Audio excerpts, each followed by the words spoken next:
Assalamualaikum warahmatullahi wabarakatuh. Selamat datang di video saya.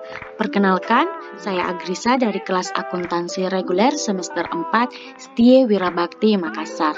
Nah, di sini saya akan menjelaskan mengenai laporan arus kas menggunakan metode tidak langsung.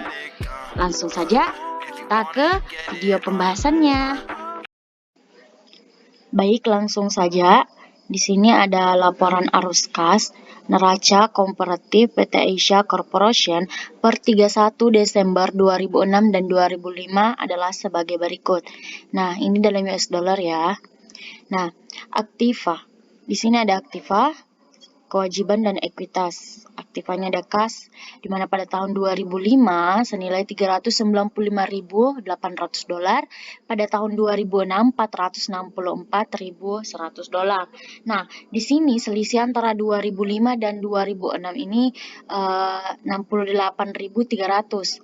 Nah, pada tahun 2005 nilainya segini dan 2006 ini mengalami kenaikan. Selanjutnya piutang usaha pada tahun 2005 $145.700. Pada tahun 2006 $163.200. Ini juga mengalami kenaikan. Selanjutnya ada persediaan. Pada tahun 2005 senilai $367.900. Tahun 2006 $395.000. Ini juga mengalami kenaikan sebanyak $27.100. Selanjutnya ada investasi. Pada tahun 2005, $120.000. Nah, sedangkan pada tahun 2006, ini tidak ada. Nilainya kosong. Sehingga pada tahun 2005 ke 2006, itu mengalami penurunan. Penurunannya ya $120.000. Selanjutnya ada tanah. Pada tahun 2005, tanah ini tidak ada. Maksudnya di sini kosong. Nggak ada. Terus pada tahun 2006 $160.000, sehingga dari tahun 2005 ke 2006 ini mengalami kenaikan, yakni $160.000. Selanjutnya ada peralatan. Pada tahun 2005 peralatannya senilai $575.500. Sedangkan pada tahun 2006 ini mengalami kenaikan, nilainya menjadi $695.500. Nah, kenaikannya itu sebanyak $120.000. Selanjutnya ada akumulasi penyusutan peralatan. Pada tahun 2005 itu akumulasi penyusutan peralatannya senilai $168.000. Pada tahun 2006 senilai $194.000. Ini juga mengalami kenaikan sebanyak $26.000. Nah, totalnya pada tahun 2005 yakni $1.436.900. Sedangkan pada tahun 2006 nilainya itu $1.683.800. Nah, selanjutnya kewajiban dan ekuitas. Di sini ada hutang usaha. Pada tahun 2005 hutang usaha ini senilai $210.500. Pada tahun 2006 nilainya $228.700. Ini juga mengalami kenaikan ya, yakni sebanyak $18.200. Selanjutnya ada hutang biaya. Pada tahun 2005, hutang biaya ini senilai $21.400. Sedangkan pada tahun 2006 itu cuma $16.500. Ini mengalami sedikit penurunan, yakni sebanyak $4.900. Selanjutnya ada hutang dividen. Di sini pada tahun 2005 itu senilai $10.000, sedangkan pada tahun 2006 ini naik menjadi $14.000, sehingga mengalami kenaikan sebanyak $4.000. Selanjutnya ada modal saham biasa. Pada tahun 2005 modal saham biasa ini $60.000, dan pada tahun 2006 naik menjadi $75, sehingga naiknya itu menjadi $15.000. Agio saham biasa. Nah, agio saham biasa ini pada tahun 2005 nilainya $175.000. Sedangkan pada tahun 2006 ini naik menjadi $265.000. Naiknya itu $90.000. Laba ditahan pada tahun 2005 nilainya $960.000. Sedangkan pada tahun 2006 nilainya itu $1.084.600. Nilainya juga naik ya, naiknya itu 124.600 dolar. Sehingga totalnya pada tahun 2005 itu 1.436.900 dolar, sedangkan 2006 itu nilainya 1.683.800 dolar. Kewajiban dan ekuitas dan Aktiva ini seimbang ya. Pada tahun 2005 nilai totalnya sama dan 2006 juga sama. Selanjutnya ini ada laporan laba rugi untuk tahun yang berakhir 31 Desember 2006 adalah pertama ini ada penjualan. Penjualan itu senilai 1.580.500 dolar. Selanjutnya ada harga pokok penjualan senilai 957.300 dolar. Sehingga didapatlah laba kotornya yaitu 623.200 dolar. Ini diperoleh dari pengurangan antara penjualan dengan harga pokok penjualan. Selanjutnya ada beban operasi, yakni beban penyusutan dan beban operasi lainnya. Beban penyusutan dan beban operasi lainnya ini beban penyusutan ada 26.000 dolar, beban operasi lainnya ada 329.400 dolar. Sehingga total beban operasinya itu 355.400 dolar. Laba operasinya 267.800 dolar. Ini didapat dari pengurangan laba kotor dengan total beban operasi. Selanjutnya ada pendapatan lain, yaitu keuntungan atas penjualan investasi sebanyak 12.000 dolar, laba sebelum pajak penghasilan yakni 279.800 dolar. Ini didapat dari laba penjumlahan antara laba operasi dengan keuntungan atas penjualan investasi. Nah, selanjutnya ada pajak penghasilan yakni 99.200 dolar. Sehingga didapatlah laba bersihnya 180.600 dolar. Ini didapat dari pengurangan antara laba sebelum pajak penghasilan dengan pajak penghasilan. Adapun informasi tambahan berikut ini yang diambil dari catatan perusahaan. Yang pertama ada investasi dijual seharga 132 dolar. Yang selanjutnya peralatan dan tanah diperoleh secara tunai. Tidak ada penjualan peralatan selama tahun tersebut. Saham biasa diterbitkan dengan tunai. Dan pembayaran dividen sebesar 56.000 dolar dengan mendebit akun laba ditahan. Nah, di sini saya akan menjelaskan laporan arus kas dengan menggunakan metode tidak langsung. Apa sih bedanya metode tidak langsung dengan metode langsung? Nah, perbedaannya itu terletak pada aktivitas operasi. Nah, pada indirect atau metode tidak langsung itu aktivitas operasinya lebih detail atau lebih rinci.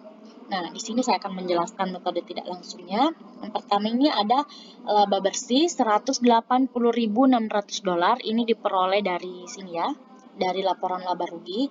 Nah, ini ya sudah jelas 180.600 dolar.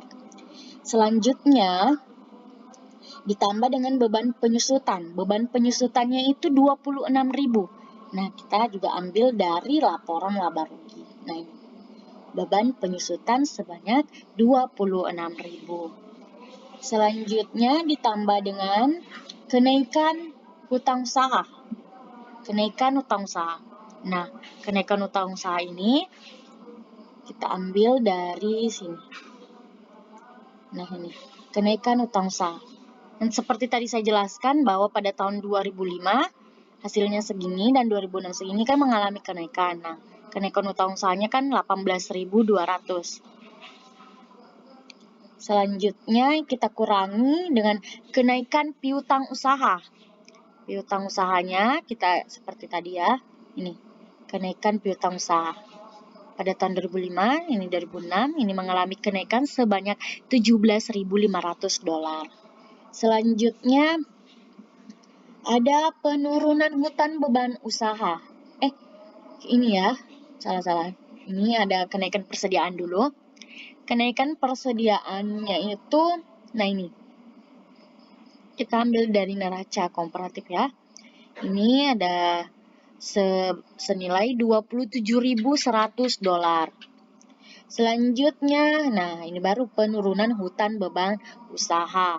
Penurunan hutan beban usaha 4.900. Kita ambil dari sini ya. Nah, nih. Ini pada tahun 2005 segini, 2006 segini, ini mengalami penurunan senilai 4.900 dolar. Selanjutnya ada keuntungan penjualan investasi sebanyak $12.000. Nah, keuntungan penjualan investasi ini kita ambil dari sini ya, $12.000. Sehingga didapatlah jumlah arus kas untuk aktivitas operasi. Nah, jumlah arus kas untuk aktivitas operasi ini senilai $163.300. Ini diperoleh dari $180.600 dikurangi dengan $17.300. Selanjutnya ada arus kas dari aktivitas investasi. Kas dari penjualan aktiva tetap. Di sini kosong. Kenapa kosong? Karena aktiva tetap itu ada tanah, ada gedung. Nah, sedangkan kita tidak menjual apa-apa di sini ya. Tidak ada yang kita jual, sehingga di sini kas yang diterima kas dari penjualan aktiva tetap ini kosong.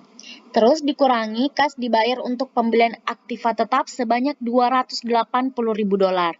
Ini diperoleh dari penjumlahan antara tanah dengan peralatan. $160.000 dijumlah dengan $120.000 sehingga diperoleh $280.000. Nah, sehingga di sini jumlah arus kas untuk aktivitas investasi itu senilai $280.000. Selanjutnya, arus kas dari aktivitas pendanaan. Kas diterima dari penjualan saham itu senilai $105.000. Ini diperoleh dari sini ya. Ini modal saham biasa dijumlahkan dengan agio saham biasa. Modal saham biasa itu $15.000, kenaikannya $15.000, dan agio saham biasa itu kenaikannya $90.000. Dijumlahlah 15 tambah $90.000 sehingga menghasilkan $105.000. Selanjutnya, ada kas diterima dari hutang jangka panjang. Di atas kan nggak ada hutang jangka panjang ya, jadi di sini kosong. Selanjutnya, kas diterima dari penjualan investasi. Nah, tadi di sini kan ada informasi tambahan dari catatan perusahaan, di mana investasi dijual seharga $132.000. Nah, inilah yang kita ambil untuk kas diterima dari penjualan investasi, ya kan? Kan tadi informasi tambahannya dijual seharga $132.000 tunai. Selanjutnya kita kurangi kas dibayar untuk dividen. Nah, sama seperti tadi, di sini ada informasi tambahan mengenai pembayaran dividen sebesar $56.000. Tetapi di atas ini, sini kan ada hutang dividen. Hutang dividennya itu selisihnya $4.000. Nah, di sini pembayaran dividen sebesar $56.000 dikurangi dengan hutang dividen sebanyak $4.000. $4.000 sehingga diperolehlah $52.000. Kas dibayar untuk bunga ini tidak ada, kas dibayar untuk penyelesaian hutang jangka panjang juga nggak ada ya. Terus nilainya jumlah arus kas dari aktivitas pendanaan ini sebanyak $185.000. Ini diperoleh dari $105.000 dijumlah $132.000 terus dikurangi dengan $52.000 sehingga diperolehlah $185.000. Selanjutnya di sini ada kenaikan penurunan kas. Di sini 68.300. Nah, seperti yang saya jelaskan tadi di awal, di sini ini kan mengalami kenaikan. Nah, kenaikannya itu senilai $68.300. Nilai yang kita masukkan dalam kenaikan kas. Selanjutnya ada kas pada awal periode. Nah, yang dimaksud kas pada awal periode itu ya ini. Pada tahun 2005, yakni $395.800. Selanjutnya ada kas pada akhir periode. Nah, kas pada akhir periode itu yang ini ya, pada tahun 2006 yakni $464.100. Sehingga Inilah yang asal layarnya pada metode tidak langsung PT Aisyah Corporation ya. Nah, sekian yang bisa sempat saya sampaikan dan saya jelaskan. Apabila ada kesalahan mohon dimaafkan. Wabillahi taufiq wal hidayah. Wassalamualaikum warahmatullahi wabarakatuh.